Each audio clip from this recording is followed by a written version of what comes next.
आज मैं सदन को एक कहानी सुनाना चाहता हूँ। कहानी का शीर्षक है चौथी पास राजा।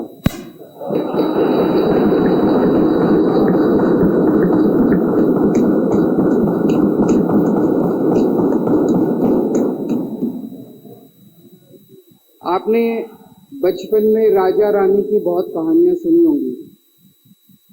मेरी कहानी में रानी नहीं है,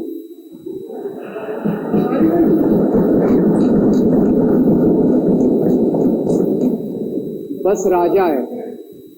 ये एक ऐसे राजा की कहानी है अध्यक्ष महोदय, जो अनपढ़ था, चौथी पास था, बेहद अहंकारी था, बहुत अहंकार था, बहुत ज्यादा, और पैसे की इतनी हवस थी, इतना भ्रष्टाचारी था, इतना भ्रष्टाचारी राजा था। ये एक महान देश की कहानी है। एक बहुत महान देश था, कई हजार साल पुराना देश। उस देश में एक गांव में एक बहुत गरीब परिवार में एक बच्चे का जन्म हुआ। जब बच्चे का जन्म हुआ तो ज्योतिषी ने कहा, गांव में ज्योतिषी होते हैं, आते हैं, वो पत्री बनाते हैं। ज्योतिषी ने कहा, माई तेरा लड़का बड़ा होके बहुत बड़ा सम्राट बनेगा।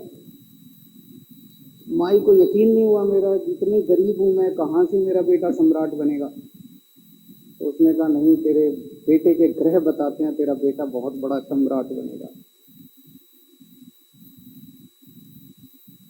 बेटा धीरे धीरे बड़ा होने लगा। स्कूल, गांव का ही स्कूल था, स्कूल जाता था, उसका पढ़ने वढ़ने में मन नहीं लगता था। तो चौथी के बाद उसने किसी तरह से चौथी करी, चौथी के बाद उसने स्कूल छोड़ दिया।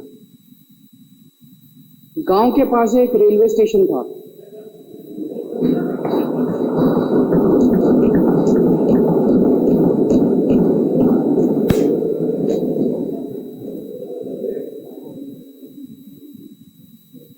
तो घर का खर्चा चलाने के लिए वो लड़का वहां स्टेशन पे चाय बेचता था। लड़के को भाषण देने का बड़ा शौक था। सारे गांव के लड़कों को इकट्ठा कर लेता, आसपास के गांव के भी इकट्ठा कर लेता, सामने वो खाट डाल लेता, उस पर चढ़ जाता और भाषण देता। धीरे धीरे आसपास के गांव के लड़के भी इकट्ठे हो गए। जिस भी चीज में भाषण देता, एक बार शुरू हो जाता तो बंद ही नहीं होता। अब ज्योतिषी ने कहा था, लड़का बड़ा हुआ, बड़ा होके एक दिन उस महान देश का वो राजा बना। पूरे देश में उसका नाम हो गया चौथी पास राजा। लोग उसको चौथी पास राजा कहते थे। और उसे आता जाता कुछ था नहीं, पढ़ा लिखा था नहीं। अफसर आते, कुछ अंग्रेजी में चपर चपर करते, उसको समझ नहीं आता। अफसर जो मर्जी उससे साइन करा के ले जाते, जो मर्जी उससे साइन कराते थे। अब वो कुछ पूछे अफसरों से तो उसे भी शर्म आती थी कि मैं पूछूंगा तो उनको लगेगा अनपढ़ आदमी है, पता चल जाएगा। तो उसके भी दिल में ये रहता था, यार मैं पूछूं ना पूछूं। पता नहीं किस किस चीज पे उसने चौथी पास राजा ने साइन कर दिए। फिर धीरे धीरे राजा को ये बुरा लगने लगा, यार ये मेरे को चौथी पास कहते हैं। तो उसने एक फर्जी डिग्री बनवा ली।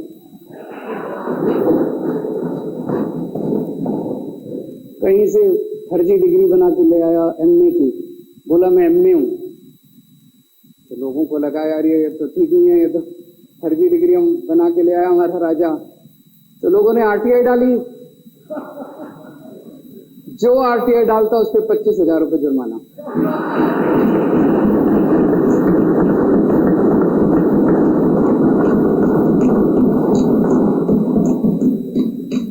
आपके नेता की बात नहीं कर रहा।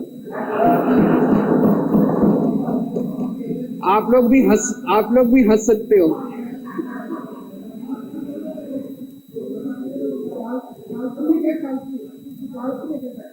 तो तो जो आरटीआई डाले उसको 25,000 रुपए का जुर्माना, जो आरटीआई डाले उसको 25,000 रुपए का जुर्माना। एक दिन कुछ लोग गए चौथी पास राजा के पास, बोले जी एक बड़ा धांसू आइडिया लेके आए हैं। बोले बताओ। बोले जी नोटबंदी कर दो, भ्रष्टाचार खत्म हो जाएगा देश से। तो उसने कुछ पूछा, उसे कुछ समझ नहीं आया राजा को क्या कह रहे हैं क्या नहीं, पर उसे लगा यार कुछ धांसू आइडिया होगा। उसने एक दिन रात को 8 बजे टीवी चैनलों पे जाकर नोटबंदी कर दी। बोला सारे नोट बंद। पूरे देश में हाहाकार मच गया, तड़प गए लोग, धंधे बंद हो गए, दुकानें बंद हो गई, लोग बेरोजगार हो गए, बुरा हाल हो गया पूरे देश। लंबी लंबी लाइनें लग गई पूरे देश के अंदर। लोगों ने जाके उसको कहा कि नोटबंदी कर दो, आतंकवाद खत्म हो जाएगा। ना आतंकवाद खत्म हुआ, ना भ्रष्टाचार खत्म हुआ, देश बर्बाद हो गया। वो महान देश जिसका वो राजा बना था, वो देश 10 साल 15 साल 20 साल पीछे चला गया उस नोटबंदी से, उस चौथी पास राजा की वजह से। एक दिन कुछ लोग गए उस राजा के पास, बोले जी खेती खूब बड़ी हो जाएगी, ये किसानों के कानून पास कर दो। अब उसको कुछ अकल नहीं थी राजा को, अनपढ़ राजा था। उसने साइन कर दिए, 3 काले कानून पास हो गए किसानों के। पूरे देश के किसान सड़कों पे, जगह जगह मोर्चे, 750 किसानों की मौत हो गई 1 साल के अंत में राजा को वो कानून वापस लेने पड़े। धीरे धीरे देश की समस्याएं बढ़ती गई, क्योंकि राजा ऐरे गहरे। इससे पहले एक और राजा आया था, मोहम्मद बिन तुगलक, वो भी ऐसे ही करता था। कभी उसने देश की राजधानी बदल दी, कभी बोला मैं चमड़े के सिक्के बनाऊंगा। उसी तरह से ये था अनपढ़ राजा, कुछ भी कर देता था। अब राजा को एक दिन लगा यार मैं तो राजा बन गया, पता नहीं कितने दिन रहूंगा। तो उसकी गरीबी में जो जीवन उसने जिया था, उसे लगा यार पैसे तो कमाने चाहिए। पैसे कैसे कमाऊं? पैसे कमाऊंगा तो जनता में छवि खराब होगी। तो उसने अपने एक दोस्त को बुलाया और उस दोस्त को बोला कि ऐसा करते हैं कि मैं तो राजा हूं, सारे सरकारी ठेके तेरे को दिलाऊंगा, सारी कंपनियां तेरे को दिलाऊंगा, सरकारी पैसा तेरे को दिलाऊंगा, नाम तेरा पैसा मेरा। तेरे को पूरे उस पे 10% कमीशन तेरे को मिलेगा, सारा पैसा मेरा। दोस्त मान गया। दोस्त को क्या था, फ्री में पैसा मिल रहा था, दोस्त मान गया। उसके बाद दोनों ने मिलके जो देश को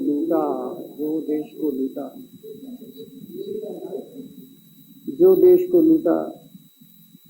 सबसे पहले वो दोस्त आया, बोला सर सबसे पहले बैंकों को लूटते हैं। तो बोला वो कैसे यार, बैंकों को लूटेंगे तो ये तो ठीक नहीं है। बोला नहीं, ऐसे करते हैं, आप किसी बैंक के चेयरमैन को बुलाओ, उसको बोलो कि वो मेरे को लोन देगा। बोला लोन देगा तो वापस करना पड़ेगा। बोला वापस कौन करेगा, वापस थोड़ी करना है, आप राजा हो, वापस नहीं करना, लोन दिला दो बस। तो राजा ने एक बैंक के चेयरमैन को बुलाया, बोला इसको लोन दे। तो वो चेयरमैन के सिक्के गुम हो गए, यार मैं तो मर जाऊंगा, फंस जाऊंगा, वो भाग गया। तो फिर उन्होंने ढूंढ के एक ऐसा चेयरमैन चुना जो कि सरासर भ्रष्टाचारी, जिसके ऊपर 10 फाइलें खुली हुई, जिसके ऊपर 10 केस चल रहे, उसको बुलाया। बोला देख तेरे को चेयरमैन बना रहे हैं, अब तू 10,000 करोड़ रुपए दे दे इसको, नहीं तो तेरे को जेल भेजेंगे। जेल जाना है कि पैसे दे रहा है? उसने कहा भाई माई बाप, मैं जो कहोगे जहां कहोगे साइन कर दूंगा। उसने 10,000 करोड़ रुपए का लोन उसके दोस्त को दे दिया।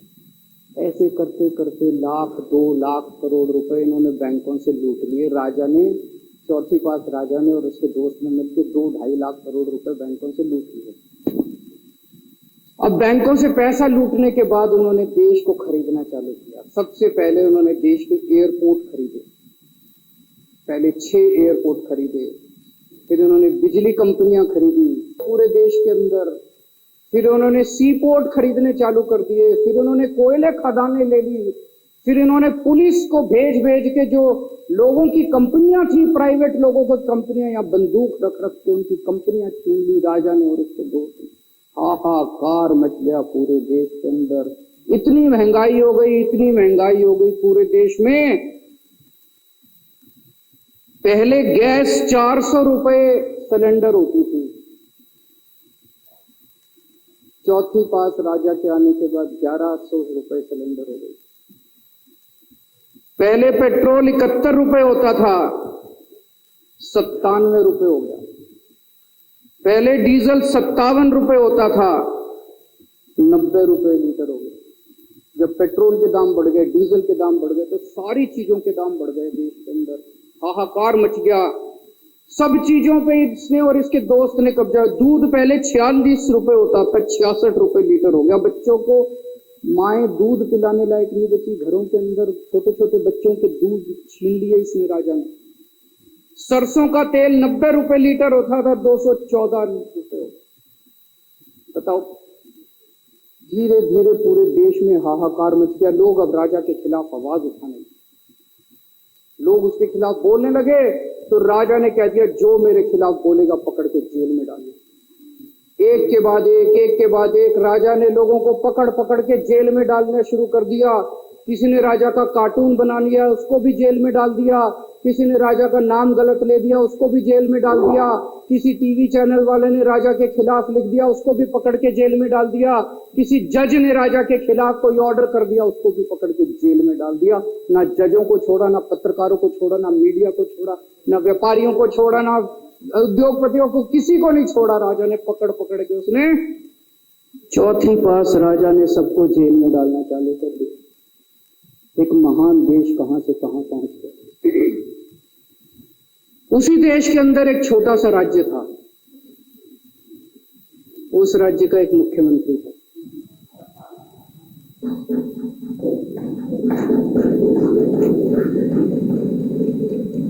उनके चेहरे पे भी स्माइल आ गई,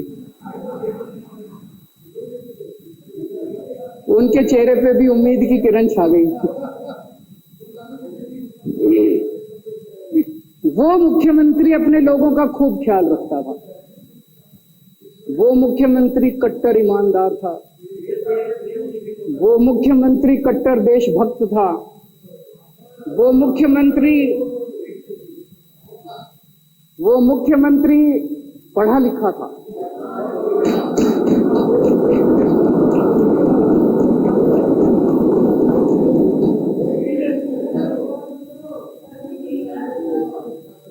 उस मुख्यमंत्री ने अपने लोगों को महंगाई से छुटकारा दिलाने के लिए बिजली मुफ्त कर दी। भाई साहब, उसके बाद तो चौथी पास राजा पागल हो गया। उसने बुला के जो हड़काया उस मुख्यमंत्री को कि तेरी हिम्मत कैसे हुई। उसे लगा राजा ने तो सारी बिजली कंपनियों पे कब्जा कर रखा था। उसे लगा अगर ये बिजली मुफ्त करने लग गया तो बाकी देश में तो मेरा बेड़ा गर्क, मेरी बिजली कंपनियां लुट जाएंगी, ऐसे कैसे चलेगा। उसने उसको कहा, खबरदार तुम्हें बिजली मुफ्त है। मुख्यमंत्री ने माना। धीरे धीरे उस मुख्यमंत्री ने अपने गरीबों के स्कूल ठीक करने चालू कर दिए। तो राजा ने उसको बुला के और हड़काया। राजा बोला, ये क्या कर रहा है तू, स्कूलों के अपने बच्चों को पढ़ाता है, तू स्कूल खोल रहा है, ये बंद कर, ये सब, ये नहीं चलेगा इस देश में। वो नहीं माना मुख्यमंत्री। फिर उसने मुख्यमंत्री ने सबके इलाज मुफ्त कर दिया, सबके लिए शानदार मोहल्ला क्लिनिक खोल दिए, इलाज मुफ्त कर दिया। राजा तो बिल्कुल ही पागल हो गया। धीरे धीरे जनता को पता चला कि राजा कैसा है। एक दिन लोगों ने उस राजा को उखाड़ के फेंक दिया।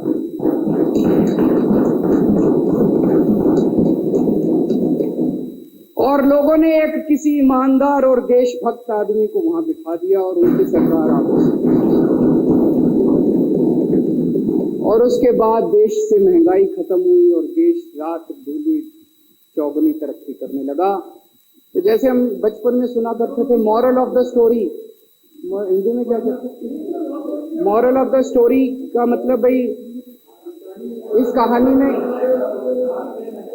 क्या प्रेरणा मिलती है। इस कहानी से, इस कहानी से ये प्रेरणा मिलती है कि अगर आपके देश में महंगाई है, आपके देश में समस्याएं हैं, आपके देश में सब कुछ गड़बड़ चल रहा है, तो सबसे पहले जांच परख के देखो आपका राजा अनपढ़ तो नहीं है। अगर आपके देश में सब गड़बड़ चल रहा है, बेरोजगारी है, बहुत सारी समस्याएं हैं, जरा देखो राजा, आपके राजा को कोई दोस्त तो नहीं है। अगर है तो सबसे पहले अपने राजा को उखाड़ के फेंको, नहीं तो आपकी समस्याओं का कोई समाधान नहीं होगा। आपकी समस्याओं का कोई समाधान नहीं होगा। वो पढ़ा करते थे, अंधेर नगरी चौपट राजा, सवा सिर बाजी सवा सिर खाजा। बहुत बहुत शुक्रिया।